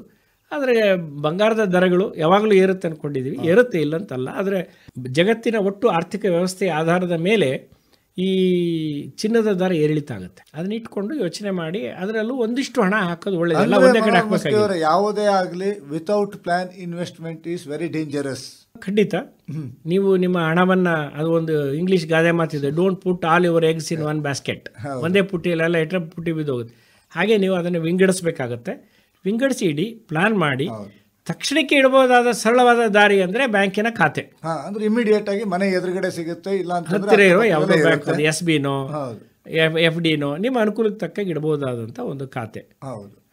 ಆಮೇಲೆ ಆದಷ್ಟು ನಮ್ಮ ಹಣ ಕಷ್ಟಪಟ್ಟಿದ್ದು, ದುಡಿದಿದ್ದು, ಅದರನ್ನ ಉಳಿಸಿಕೊಳ್ಳುವುದು ಕೂಡ ಗಳಿಸಿದಷ್ಟೇ ಪ್ರಾಮುಖ್ಯತೆಯನ್ನು ಹೊಂದಿರುತ್ತೆ. ಉಳಿಸಿಕೊಳ್ಳುವುದರ ಜೊತೆಗೆ ಅದರ ಮೇಲೂ ಒಂದು ಸ್ವಲ್ಪ ಬಡ್ಡಿ ಗಳಿಸಬೇಕು. ಇಲ್ಲದೇ ಇದ್ರೆ ಹಣದ ಮೌಲ್ಯ ಹೊರಟೋಗ್ಬಿಡುತ್ತೆ. ಹಾಗಾಗಿ ಅದನ್ನು ಬ್ಯಾಂಕಲ್ಲಿ ಇಡಬೇಕು, ಅಥವಾ ನೀವು ಬೇರೆ ನಿಮಗೆ ಒಂದು ಸ್ವಲ್ಪ ರಿಟರ್ನ್ ಬರುವ ವ್ಯವಸ್ಥೆಯಲ್ಲಿ ಹೂಡಿಕೆ ಮಾಡಬೇಕು ಅಂತ ಹೇಳ್ತೀವಿ ನಾವು. ಅದಕ್ಕೆ ನಾವು ಸಾಮಾನ್ಯವಾಗಿ ಹೇಳ್ತೀವಿ ಲಕ್ಷ್ಮಿ ಚಂಚಲೆ ಅಂತ. ಈ ಹಣ ಅನ್ನೋದಿದೆ, ಲಕ್ಷ್ಮಿ ಅಂತ ಕರಿತೀವಿ ನಾವು ನಮ್ಮ ಭಾರತೀಯ ಸಂಸ್ಕೃತಿಯಲ್ಲಿ. ಲಕ್ಷ್ಮಿ ಯಾವಾಗ ಹುಟ್ಟಿದ್ಲು ಅಂತ ಹೇಳಿದರೆ ಆಕೆ ಸಮುದ್ರ ಮಥನದಲ್ಲಿ ಹುಟ್ಟಿದ್ಲು ಅಂತ ಹೇಳ್ತೀವಿ. ಅಷ್ಟೇ ಅಲ್ಲ, ಉಪನಿಷತ್ನಲ್ಲಿ ಒಂದು ಶ್ಲೋಕ ಬರುತ್ತೆ, ಅದ್ರ ಕನ್ನಡ ಅರ್ಥ ಹೇಳ್ತೀನಿ ನಾನು. ಲಕ್ಷ್ಮಿ ಹುಟ್ಟಬೇಕಾದ್ರೆ ತನ್ನೆಲ್ಲ ಸೋದರರಿಂದ ಒಂದೊಂದು ಗುಣ ತೊಗೊಂಡು ಹುಟ್ಟಿದ್ಲು ಅಂತ. ಕನ್ನಡದಲ್ಲಿ ಒಂದು ಗಾದೆ ಮಾತಿದೆ, ತಾಯಿಯಂತೆ ಮಗಳು ನೂಲಿನಂತೆ ಸೀರೆ. ಹಂಗೆ ಆಕೆ ತನ್ನೆಲ್ಲ ಸೋದರರಿಂದ ಗುಣ ತೊಗೊಂಡು ಹುಟ್ಟಿದ್ಲು. ಏನೇನು? ಚಂದ್ರನಿಂದ ವಕ್ರತೆ, ಇವತ್ತಿದ್ದಂಗೆ ನಾಳೆ ಇರಲ್ಲ, ನಾಳೆ ಇದ್ದಂಗೆ ನಾಡಿದ್ದಿರಲ್ಲ. ಉಚ್ಚೈಶ್ರೈವ, ಅದು ಕೂಡ ಸಮುದ್ರ ಮಥನದಲ್ಲಿ ಹುಟ್ಟಿದ್ದು. ಕುದುರೆಯ ಸಂಕೇತವೇ ಚಂಚಲತೆ, ಅದರಲ್ಲೂ ರೆಕ್ಕೆ ಇರುವ ಕುದುರೆ, ಹೆಚ್ಚು ಚಂಚಲತೆ. ಕಾಲಕೂಟ ವಿಷ ಅಂದರೆ ಮತ್ತು. ಪಾರಿಜಾತ ಹುಟ್ಟಿತು ಅಂತ ಅಲ್ಲಿ ಬರುತ್ತೆ. ಪಾರಿಜಾತನ ಮೋಹ. ಅಲ್ಲಿಗೆ ಚಂಚಲತೆ, ವಕ್ರತೆ, ಮೋಹ ಮತ್ತು ಈ 4 ಗುಣಗಳು ಲಕ್ಷ್ಮಿ ಹತ್ರ ಇದ್ದಾವೆ. ಆದ್ದರಿಂದ ಲಕ್ಷ್ಮಿ ಅಂದರೆ ಹಣದ ಜೊತೆಗೆ ನೀವು ವ್ಯವಹರಿಸಬೇಕಾದಾಗ ಮನುಷ್ಯನನ್ನು ಹಾಳು ಮಾಡೋದಕ್ಕೆ ಈ ಒಂದು ಗುಣ ಸಾಕು. ಆದರೆ 4 ಗುಣಗಳಿದ್ದಾವೆ ಇರುವಂಥ ಲಕ್ಷ್ಮಿಯ ಜೊತೆಗೆ ವ್ಯವಹಾರ ಮಾಡಬೇಕಾದಾಗ ನೀವು ಶಿಸ್ತಿನಿಂದ ಮತ್ತು ಬದ್ಧತೆಯಿಂದ ಪ್ರಾಮಾಣಿಕತೆಯಿಂದ ವ್ಯವಹರಿಸಿದರೆ ಆಕೆ ಅಥವಾ ಹಣ ನಿಮ್ಮನ್ನು ಕಾಪಾಡುತ್ತೆ. ಇಲ್ಲಂದರೆ ಹಣವನ್ನು ನೀವು ಕಳ್ಕೊಳ್ತೀರಿ, ಕೆಟ್ಟ ಹೆಸರನ್ನು ಪಡ್ಕೊಳ್ತೀರಿ. ನೀವು 4 ಹೇಳಿರಿ, ಅದಕ್ಕೆ ನಾನು 5ನೇದನ್ನು ಆ್ಯಡ್ ಮಾಡ್ತೀನಿ. ಕೊನೆಯದಾಗಿ ಬಂದಿದ್ದೆ ವಿಷಕಂಠನಾದ ನಮ್ಮ ಶಿವನಿಗೆ ಕುಡಿದಂತಹ ವಿಷ. ಇದನ್ನು ಸರಿಯಾಗಿ ನಿರ್ವಹಿಸದೇ ಇದ್ದರೆ ನಿಮ್ಮ ಜೀವನವೂ ಕೂಡ ವಿಷವಾಗುವಂಥ ಸಾಧ್ಯತೆ ಇರುತ್ತೆ. ವಿಷಕಂಠ ಎಲ್ಲ ಕಡೆ ಸಿಗಲ್ಲ, ವಿಷಕಂಠ ಸಿಗೋದಿಲ್ಲ, ಆದರೆ ಅದು ಇವರಿಗೆ ವಿಷವಾಗಿ ಪರಿಣಮಿಸಬಹುದು. ಒಂದು ಮನೋಹರ್ ಮಸ್ಕಿ ಅವರೇ, ಈಗ ನಾವು ಬ್ಯಾಂಕಿನ ಒಂದಿಷ್ಟು ವಿಭಾಗಗಳಿಗೆ ಸಂಬಂಧಪಟ್ಟ ಹಾಗೆ ಒಂದು 2-3 ಕಂತುಗಳಲ್ಲಿ ತಿಳಿಸಿದ್ದೀವಿ ನಮ್ಮ ಕೇಳುಗರಿಗೆ. ಸಾಲ ತಗೊಳ್ಳೋದಿರ್ಬೋದು, ಠೇವಣಿ ಇಡೋದಿರ್ಬೋದು, ಮನಿ ಟ್ರಾನ್ಸ್ಫರ್ ಮಾಡೋದಿರ್ಬೋದು. ಇದನ್ನೆಲ್ಲವನ್ನು ನಾವು ಹೇಳಿದಷ್ಟೇ ಕೇಳೋದಲ್ಲದೆ ಇನ್ನೊಂದಿಷ್ಟು ಅಧ್ಯಯನ ಮಾಡಿ ಸರಿಯಾಗಿ ವ್ಯವಸ್ಥಿತವಾಗಿ ಮಾಡಿಕೊಂಡು ಹೋಗಲಿ ಎನ್ನುವಂಥದ್ದು ನಮ್ಮ ಆಶಯ. ಎಲ್ಲವನ್ನು ಕೂಡ ಎಚ್ಚರಿಕೆಯಿಂದ ಹಣ ನಿರ್ವಹಣೆ ನಡೀಲಿ ಅನ್ನೋದು ಕೂಡ ನಮ್ಮ ಆಶಯ. ಇನ್ನು ನಾನು ಕುತೂಹಲಕ್ಕಾಗಿ ಕೇಳ್ತೀನಿ ಮನೋಹರ್ ಮಸ್ಕಿ ಅವರೇ, ತಾವು ಆರಂಭದಲ್ಲಿ ಹೇಳ್ತಾ ಇದ್ದೆ ತಾವು ಕೈಯಾಡಿಸದೇ ಇರುವಂಥ ಕ್ಷೇತ್ರ ಇಲ್ಲ ಅಂತ. ತಾವು ಆರಂಭದಲ್ಲಿ ತಮ್ಮ ಜೀವನದಲ್ಲಿ ರಾಜಕೀಯ ಕ್ಷೇತ್ರದಲ್ಲೂ ಕೈಯಾಡಿಸಿ ಬಂದುಬಿಟ್ರಿ. ಹೌದು. ರಾಜಕೀಯ ನಿವೃತ್ತಿ ಯಾಕೆ ತಗೊಂಡ್ರಿ? ತಾವು MLC ಆಗಿದ್ದಂಥವರು, ಅದರಲ್ಲೂ ಕೂಡ ಜನಪ್ರತಿನಿಧಿಗಳಾಗಿದ್ದಂಥವರು. ನಾನು ಉತ್ತರ ಕರ್ನಾಟಕದ, ವಿಶೇಷವಾಗಿ ಕಲ್ಯಾಣ ಕರ್ನಾಟಕದ ಪದವೀಧರ ಕ್ಷೇತ್ರದಿಂದ ಶಾಸಕನಾಗಿದ್ದೆ. ಒಂದು ಅವಧಿಗಿದ್ದೆ. ಅದರ ಅಷ್ಟೊತ್ತಿಗೆ ನನ್ನ 50 ವರ್ಷ ದಾಟಿದ್ರಿಂದ ನನ್ನ ನಂಬಿಕೆಯ ಪ್ರಕಾರ ನಾನು 50 ವರ್ಷ ದಾಟಿದ ಮೇಲೆ ನಮ್ಮಲ್ಲಿ ಬ್ರಹ್ಮಚರ್ಯ ಮತ್ತು 3ನೇಗೆ ನಾವು ವಾನಪ್ರಸ್ಥ ಕೊನೆಯ ಅಂತ ಅದು ವಾನಪ್ರಸ್ಥದ 50 ವರ್ಷ ಆದಮೇಲೆ ನಾವು ಸ್ವಂತ ವ್ಯವಹಾರ ಅಥವಾ ಅಧಿಕಾರಗಳನ್ನು ಮಾಡಬಾರ್ದು ಅನ್ನುವ ಉದ್ದೇಶಕ್ಕೋಸ್ಕರ ನಾನು ನಿಲ್ಲೋದಿಲ್ಲ ಅಂಥೇಳಿ ಪಕ್ಷದ ವೇದಿಕೆಯಲ್ಲಿ ಹೇಳಿ ಆಮೇಲೆ ನಾನು ಅದಕ್ಕೆ ನಿಲ್ಲಿಲ್ಲ. ಒಂದು ಮನೋಹರ್ ಮಸ್ಕಿ ಅವರು, ಸಾಮಾನ್ಯವಾಗಿ ಅಧಿಕಾರ ಇದ್ದಾಗ ಬಿಟ್ಕೊಡೋರೇ ಕಡಿಮೆ. ನಿಮ್ಮ ಟೆನ್ಯೂರ್ ಇನ್ನೂ 2 ವರ್ಷ ಇದ್ದಾಗಲೇ ಬೇಡ ಅಂತ ತ್ಯಾಗವನ್ನು ಮಾಡಿಬಿಟ್ರಿ. ಅದೇನೆ, ಇದು ನಾವು ಹೇಗೆ ನಂಬುತ್ತೀವಿ ಅನ್ನುವ ನಂಬಿಕೆಯ ವ್ಯವಸ್ಥೆ. ಆಗಲೇ ನಾನು ಹೇಳಿದೆ, ಆರ್ಥಿಕ ಶಿಸ್ತು ಇದೆಯಲ್ಲ, ಹಾಗೆ ನಿಮ್ಮಲ್ಲಿ ನಿಮ್ಮ ನಂಬಿಕೆಯ ಶಿಸ್ತು ಇರಬೇಕು. ಹಾಗಾಗಿ ಬ್ಯಾಂಕಿನವರಿಗೆ, ಒಬ್ಬ ಬ್ಯಾಂಕರ್ ಆದ್ರೆ ಏನಂತ ಹೇಳ್ತಿದ್ದಾರೆ, if my word is my signature then I am a banker. ನಾನು ಹೇಳಿದ ಹಾಗೆ ನಡೆದುಕೊಳ್ಳಬೇಕು. ಹೌದು, ಇದು ಬ್ಯಾಂಕಿಂಗ್. ಹಾಗಾಗಿ ಬ್ಯಾಂಕರ್ಗಳಿಗೆ ಯಾಕೆ ಸಮಾಜದಲ್ಲಿ ಗೌರವ ಅಂದರೆ, ಇದು ಕೂಡ ಅವನು ಬ್ಯಾಂಕರ್ ಆಗಬೇಕಾದ್ರೆ ಅವನು ತನ್ನ ಮಾತುಗಳಿಗೆ ಬದ್ಧನಾಗಿರಬೇಕು. ಮಾತಿಗೆ ಬದ್ಧರಾಗುವುದು ಹೇಳಿದಷ್ಟು ಸುಲಭ ಅಲ್ಲ ಮನೋಹರ್ ಮಸ್ಕಿ ಅವರೇ. ಆದರೆ ಹೇಳಿದ್ದನ್ನು ಕಾರ್ಯಸಿದ್ಧಿಯಾಗಿ ಮಾಡಿದ್ದೀರಿ. ರಾಯಚೂರಿನ ಮಸ್ಕಿಯವರು ಭದ್ರಾವತಿಯ ಬಾನಂದೂರಿಗೆ ಹೇಗೆ ಬಂದ್ರಿ? ನನ್ನ ಮನೆಯವರು ಮೂಲತಃ ಕೊಡಗಿನವರು, ಬಟ್ ಇಲ್ಲಿ ಅವರ ತೋಟ ಇದೆ. ಅವರು ಇಲ್ಲೇ ತಮ್ಮ ಕಾಲೇಜ್ ಶಿಕ್ಷಣ ಎಲ್ಲ ಇಲ್ಲೇ ಮಾಡಿದರು. ಹಾಗಾಗಿ ಅವರು ಇಲ್ಲಿಗೆ ಬರ್ತಿದ್ದಾಗೆಲ್ಲ ಪಕ್ಕದ ಜಮೀನನ್ನು ನಾವು ಮುಂಚೆ ಈ ತೋಟ ಮಾಡಬೇಕು, ನಮ್ಮ 50 ವರ್ಷ ಆದಮೇಲೆ ವಾನಪ್ರಸ್ಥಾಶ್ರಮ ಅಂತ ಏನು ಕರಿತೀವಿ ಅದಕ್ಕೆ ಇರಬೇಕು ಅಂತಿದ್ದರಿಂದ ಇಲ್ಲಿ ತೋಟ ಮಾಡ್ತಾಯಿದ್ವಿ. ಈಗ ಕಳೆದ 14 ವರ್ಷಗಳಿಂದ ನಮ್ಮ ತೋಟ ಇಲ್ಲಿ ಮಾಡಿದ್ದೀವಿ ಬಾರಂದೂರು ಹತ್ರ. ಇದೊಂದು ಪ್ರಮಾಣೀಕೃತ ಸಾವಯವ ಕೃಷಿ ಕ್ಷೇತ್ರ. 50-60 ಹಸುಗಳಿದೆ. ಸುಮಾರು ಒಂದು 100 ಟನ್ನಿನಷ್ಟು ಎರೆಹುಳು ಗೊಬ್ಬರ ಮಾಡ್ತಾರೆ. ನನ್ನ ಮನೆಯವರು ಅದನ್ನು ನೋಡ್ಕೊಳ್ತಾರೆ. ನಾನು ಬೇರೆ ಬೇರೆ ನನ್ನ ಪ್ರವಾಸದ ನಿಮಿತ್ತ ಪ್ರವಾಸ ಮತ್ತು ಅವರಿಗೆ ಸಪೋರ್ಟಾಗಿ ಎಷ್ಟು ಇರಬೇಕು ಅಷ್ಟು ಇರ್ತಿರ್ತೀವಿ. ಹೌದು, ಮನೆಯವರು ನಿಮಗೆ ಸಪೋರ್ಟ್ ಆಗಿದ್ದಾಗೆ ನೀವು ಮನೆಯವರಿಗೆ ಸಪೋರ್ಟಾಗಿ ನಿಂತಿದ್ದೀರಿ. ಯಾಕೆಂತಂದರೆ ರಾಯಚೂರಿನ ಮಸ್ಕಿಯಿಂದ ಭದ್ರಾವತಿಯ ಬಾನಂದೂರಿನ ಪ್ರಯಾಣದಲ್ಲಿ, ಅದರಲ್ಲಿಯೂ ABVPಯಿಂದ MLA ಆಗುವವರೆಗಿನ ಪ್ರಯಾಣದಲ್ಲಿರ್ಬೋದು, ಮಧ್ಯದಲ್ಲಿ 10 ಹಲವು ಚಳುವಳಿಗಳು ಇನ್ಕ್ಲೂಡಿಂಗ್ ನೀರಾ ಚಳುವಳಿ, ಕೋಆಪರೇಟಿವ್ ಆ್ಯಕ್ಟ್ನ ಮೂಮೆಂಟ್ನಲ್ಲಿ ಭಾಗವಹಿಸಿದ್ರಿ. ಅದರೊಟ್ಟಿಗೆ ಚೈಲ್ಡ್ ರೈಟ್ಸಲ್ಲಿಯೂ ಕೂಡ ಕೈಯಾಡಿಸ್ಬಿಟ್ರಿ. ಮಕ್ಕಳ ಹಕ್ಕನ್ನು ಪ್ರಚುರಪಡಿಸಿ, ಮಕ್ಕಳ ಹಕ್ಕುಗಳಿಗಾಗಿ ಶಾಸಕರ ವೇದಿಕೆ ಅಂಥೇಳಿ ನಾನು ಶಾಸಕನಾದಾಗ ಮಾಡಿದ್ದೆ. ಅದನ್ನು ಯುನಿಸೆಫ್ ಕೂಡ ಗುರುತಿಸಿ ಬೇರೆ ರಾಜ್ಯಗಳಲ್ಲಿ ಪ್ರಯೋಗ ಮಾಡುವ ಕೆಲಸವನ್ನು ಮಾಡಿತ್ತು. ವಿಧಾನಸೌಧಕ್ಕೆಲ್ಲ ಮಕ್ಕಳನ್ನ ಕರ್ಕೊಂಡು ಹೋಗ್ಬಿಟ್ರೆ ಒಂದು 2-3 ಸಾರಿ. ಹೌದೌದು. ಮೊದಲ ಸಾರಿ ಯಡಿಯೂರಪ್ಪನವರು ಮುಖ್ಯಮಂತ್ರಿ ಇದ್ದಾಗ, ಆಮೇಲೆ 2ನೇ ಸಾರಿ ಸದಾನಂದ ಗೌಡರು ಇದ್ದಾಗ, 3ನೇ ಸಾರಿ ಸಿದ್ದರಾಮಯ್ಯನವರು ಇದ್ದಾಗ, ನನ್ನ ಅವಧಿಯಲ್ಲಿ ಒಟ್ಟು 3 ಸಾರಿ ನಾವು ಮಾಡಿದ್ವಿ. ಅನಂತರವೂ ಒಂದು ಸಾರಿ ನಡೆದಿದೆ. ಈಗ ಮತ್ತೆ ಮೊನ್ನೆ ನಾನು ಈಗಿನ ಸಭಾಪತಿಗಳ ಭೇಟಿಯಾಗಿ ಅದಕ್ಕೆ ಮತ್ತೊಮ್ಮೆ ಚಾಲನೆ ಕೊಡೋದಕ್ಕೆ ಕೆಲಸ ನಡೆದಿದೆ. ಹೌದು, ಇದೆಲ್ಲ ಮಾಡೋದ್ರಷ್ಟಿಗೆ ನನಗೆ ಭಾಳ ಒಂದು ಕುತೂಹಲದ ಅಂಶ ಕೇಳಲ್ಪಟ್ಟೆ ಮನೋಹರ್ ಮಸ್ಕಿ ಅವರೇ. ತಾವು ನೀರಾ ಚಳವಳಿಯಲ್ಲಿ ಭಾಗವಹಿಸಿದವರು. ಈಗಿನ ಪ್ರಸ್ತುತ ಮುಖ್ಯಮಂತ್ರಿ ಸಿದ್ದರಾಮಯ್ಯನವ್ರಿಗೂ ನೀರಾ ಕುಡಿಸ್ಬಿಟ್ರಂತೆ. 2 ಸಾರಿ ಕುಡಿಸಿದ್ದೀವಿ. ಮೊದಲನೇ ಅವಧಿಯಲ್ಲಿ ಅವರು ನೀರಾ ಚಳವಳಿ ಅಂಥೇಳಿ ಕರೆಯೋದು ಸರಿ ಆಗಲಿಕ್ಕಿಲ್ಲ ನಂದು. ಯಾಕಂದರೆ 2000 ಇಸ್ವಿಯಲ್ಲಿ ಮಾನ್ಯ ನಂಜುಂಡಸ್ವಾಮಿಯವರು, ನಮ್ಮ ನಾಡು ಕಂಡ ದೊಡ್ಡ ರೈತ ನಾಯಕರು, ಈ ತೆಂಗಿನ ಬೆಳೆಗೆ ಭಾಳ ದೊಡ್ಡ ನುಸಿ ಪೀಡೆ ಬಂದಾಗ ನೀರಾ ಅನುಮತಿ ಕೊಡಿ ಅಂತ ಕೇಳಿ ಅವರು ಚಳವಳಿ ಆರಂಭಿಸಿದರು. ಎಲ್ಲರಿಗೂ ಕರೆ ಕೊಟ್ಬಿಟ್ರು, ನೀರ ಮಾಡಿ ಮಾರಾಟ ಮಾಡಿಬಿಡಿ ಅಂತ. ಆದರೆ ನೀರ ಅದು ತಾನಾಗೆ ಅದು ಸಹಜವಾಗಿ ಮರದಿಂದ ತೆಗಿಬೇಕಾದಾಗಲೂ ಅದಕ್ಕೆ ಆಲ್ಕೋಹಾಲ್ ಆಗಿಬಿಡುತ್ತೆ, ಫರ್ಮೆಂಟೇಷನ್ ಆಗಿ, ಅಂದರೆ ಕಳ್ಳು ಹೆಂಡ ಆಗಿಬಿಡುತ್ತೆ. ಹಾಗಾಗಿ ಸರ್ಕಾರ ಅದನ್ನು ನಿಷೇಧಿಸಿತ್ತು ಅಬಕಾರಿ ಕಾಯ್ದೆ ಅಡಿಯಲ್ಲಿ. ಸೊ ಆದ್ದರಿಂದ ಆಗ ಆ ಚಳವಳಿ ನಡೆದು 13 ಜಿಲ್ಲೆಗಳಲ್ಲಿ ಜನ ಅದನ್ನು ಮಾರಾಟ ಮಾಡೋಕ್ಕೆ ಮಾಡಿಬಿಟ್ರು ಬೀದಿ ಬೀದಿಗಳಲ್ಲಿ. ಆಗ ಒಂದು ದೊಡ್ಡ ಗಲಾಟೆ ಆಗಿ ಚನ್ನಪಟ್ಟಣದಲ್ಲಿ ಗೋಲಿಬಾರ್ ಆಯಿತು. ಎಸ್.ಎಂ. ಕೃಷ್ಣ ಅವರು ಮುಖ್ಯಮಂತ್ರಿ ಆಗಿದ್ದರು, ಮಾನ್ಯ ದೇವೇಗೌಡರು ಆಗಲಿ ಅದು ಪ್ರಧಾನಮಂತ್ರಿಯಾಗಿ ಇಳಿದಿದ್ರು. ಆಗ ಗೋಲಿಬಾರ್ ಆದ ನಂತರ ಮರುದಿವಸ ಮಾನ್ಯ ದೇವೇಗೌಡರು ಚನ್ನಪಟ್ಟಣದಿಂದ ಬೆಂಗಳೂರುವರೆಗೆ ಪಾದಯಾತ್ರೆ ಮಾಡಿದರು, ಗೋಲಿಬಾರ್ ಖಂಡಿಸಿ ಮತ್ತು ಇದು ಕೊಡಿ, ನೀರ ಚಳವಳಿಗೆ ನೀರಾಗಿ ಅನುಮತಿ ಕೊಡಿ. ಆದರೂ ಸರ್ಕಾರ ಕೊಟ್ಟಿರಲಿಲ್ಲ. ಯಾಕೆಂದರೆ ನೀರಾಗಿ ಇಟ್ಟುಕೊಳ್ಳುವ ತಂತ್ರಜ್ಞಾನ ಬೆಳೆದಿರಲಿಲ್ಲ. ಮಾನ್ಯ ಸಿದ್ದರಾಮಯ್ಯನವರು ಮೊದಲ ಸಾರಿ ಮುಖ್ಯಮಂತ್ರಿ ಆದರಲ್ಲ, ಆ ಸಂದರ್ಭದಲ್ಲಿ ನಮ್ಮ coconut development board, central plantation research ಇನ್ಸ್ಟಿಟ್ಯೂಟ್ಗಳು ಪರಿಶುದ್ಧವಾಗಿ ನೀರ ಇಟ್ಟುಕೊಳ್ಳುವ ತಂತ್ರಜ್ಞಾನವನ್ನು ಡೆವಲಪ್ ಮಾಡಿದ್ವು. ಅಂದರೆ ಆ ತೆಂಗಿನ ಮರದ ಹೂವನ್ನು ಒಂದು ವಿಶೇಷವಾದ ಪೆಟ್ಟಿಗೆಯಲ್ಲಿ ಹಾಕಿ ಕೆಳಗಿನ ಲೇಯರ್ನಲ್ಲಿ ಐಸ್ ಹಾಕಿ ಮೇಲಿನ ಲೇಯರ್ನಲ್ಲಿ ಪ್ರತಿ ಹನಿಯನ್ನು ಸಬ್ ಜೀರೋ ಲೆವೆಲಲ್ಲಿ ಮಾಡುವಂಥ ಸಂಗತಿಯನ್ನು ಮಾಡಿದರು. ಅದನ್ನು ಅವ್ರಿಗೆ ತೆಗೆದುಕೊಂಡೋಗಿ ಕುಡಿಸಿದಾಗ ಅವರು ಸ್ವಲ್ಪ ಸಿಟಿಗೆ ಎದ್ದಿದ್ರು, ವಿಧಾನಸೌಧಕ್ಕೆ ನೀರ ತರ್ತಾರೇನ್ರಿ ಅಂತ, ವಿಧಾನಸೌಧಕ್ಕೆ ಹೇಗೆ ಹೆಂಡ ಬಂತು ಅನ್ನೋ ಯೋಚನೆ ಇರಬೇಕು ಅಂತ ಹೇಳಿ ಸಿಟಿಗೆ ಎದ್ದಿದ್ರು. ಆಮೇಲೆ ಅವರಿಗೆಲ್ಲ ಇದು ಇದು ಹೆಂಡ ಅಲ್ಲ ಅಂದಾಗ ಅವರು ನನಗೆ ಗೊತ್ತಿರಿ ಕುಡ್ದಿದ್ದೀವಿ ಮುಂಚೆ ನಾವು 5 ಗಂಟೆಗೆ ಅಂದರು. ಸರ್ 5 ಗಂಟೆಗೆ ಇದು ಕುಡ್ದಿದ್ದು ನೀರ ಅಲ್ಲ, ಅಷ್ಟರ ಮಟ್ಟಿಗೆ ಹೆಂಡನೇ.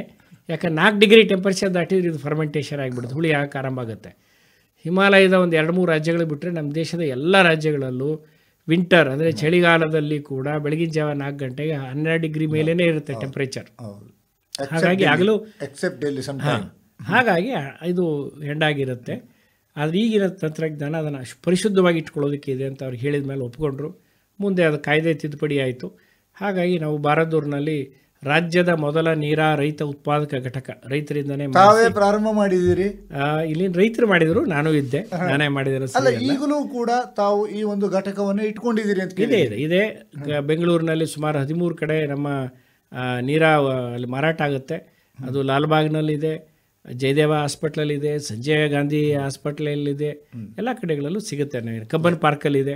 ಆಮೇಲೆ 2ನೇ ಸಾರಿ ಯಾವಾಗ ಕುಡಿಸಿದ್ವಿ ಅಂದರೆ ಅವರು ವಿರೋಧ ಪಕ್ಷದ ನಾಯಕರಾಗಿದ್ದರು.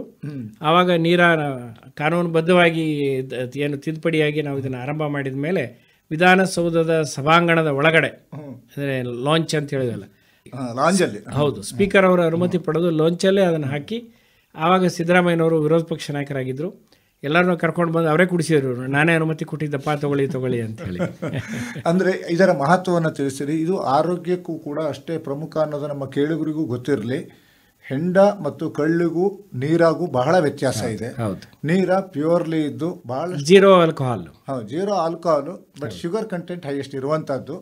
ಅದನ್ನು ಶುಗರ್ ಪೇಷಂಟ್ಗಳು ತಗೊಳ್ಳೋ ಅಂಥದ್ದು. ಆದರೆ ಹೌದು, ಅದನ್ನು ಆ ರೀತಿಯ ಒಂದು ವ್ಯವಸ್ಥೆಯಲ್ಲಿ ಮಾಡಿದಿರಿ. ನೀವು ನಿಮ್ಮ ವಿಷಯವನ್ನು ಮಾತನಾಡ್ತಾ ಹೋದರೆ ಇನ್ನು ಭಾಳಷ್ಟು ವಿಷಯಗಳನ್ನು ಕೇಳೋದಿದೆ. ಯಾಕೆಂತ ನಿಮ್ಮ ಕಾರ್ಯಕ್ಷೇತ್ರ ಹಲವಾರು. ಈಗಲೂ ಕೂಡ ತಾವು ಸುಮಾರು ತಿಂಗಳಲ್ಲಿ 22 ದಿನಗಳ ಕಾಲ ಕರ್ನಾಟಕ ಮತ್ತು ಬೇರೆ ಬೇರೆ ಪ್ರದೇಶಗಳಿಗೆ ಪ್ರವಾಸದಲ್ಲೇ ಇರ್ತೀರಿ. ಭಾಳಷ್ಟು ಬ್ಯಾಂಕ್ನವ್ರು ಕರೀತಾ ಇರ್ತಾರೆ, ಇನ್ಶೂರೆನ್ಸ್ ಕಂಪನಿಯವ್ರು ಕರೀತಾ ಇರ್ತಾರೆ, ಇನ್ವೆಸ್ಟ್ಮೆಂಟ್ನವ್ರು ಕರೀತಾ ಇರ್ತಾರೆ.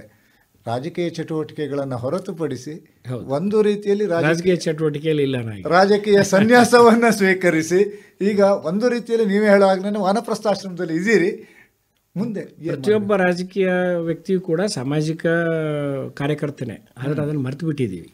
So I am call myself as I am a development worker. ಈಗ 3ನೇ ಹಂತವನ್ನು ಮುಗಿಸಿದ ನಂತರದಲ್ಲಿ ಮುಂದೆ ಮತ್ತೆ ಏನೇನು ಮಾಡಬೇಕು ಅಂತಿದ್ದೀರಿ? ಮುಂದೆ ಮಾಡಬೇಕಾಗಿದ್ದು ಕೆಲಸಗಳಿದೆ ಈಗಲೂ ಕೂಡ. ಉದಾಹರಣೆಗೆ ನಾನು ಹೇಳಿದೆ, ಸುಕೋ ಬ್ಯಾಂಕಿಗೆ ಶೆಡ್ಯೂಲ್ಡ್ ಬ್ಯಾಂಕ್ ಆಗಬೇಕಿದೆ. ಆಮೇಲೆ ನಮ್ಮ ಸಹಕಾರಿ ಸಂಘಗಳೇನಿದ್ದಾವೆ ಇವತ್ತು, ಅವು ಬರೀ ಹೆಚ್ಚು ಚಟುವಟಿಕೆಗಳು ಬರೀ ಕ್ರೆಡಿಟ್ ಆ್ಯಕ್ಟಿವಿಟಿಯಲ್ಲಿದ್ದಾವೆ, ಠೇವಣಿ ತೆಗೆದುಕೊಳ್ಳುವ, ಸಾಲ ಕೊಡುವ. ಅವರುಗಳಿಗೆ ಹೊಸ ರೀತಿಯ ಬಿಸ್ನೆಸ್ ಪ್ರಾಡಕ್ಟ್ಗಳನ್ನು ಕೊಡಬೇಕಾದ ಅಗತ್ಯ ಇದೆ.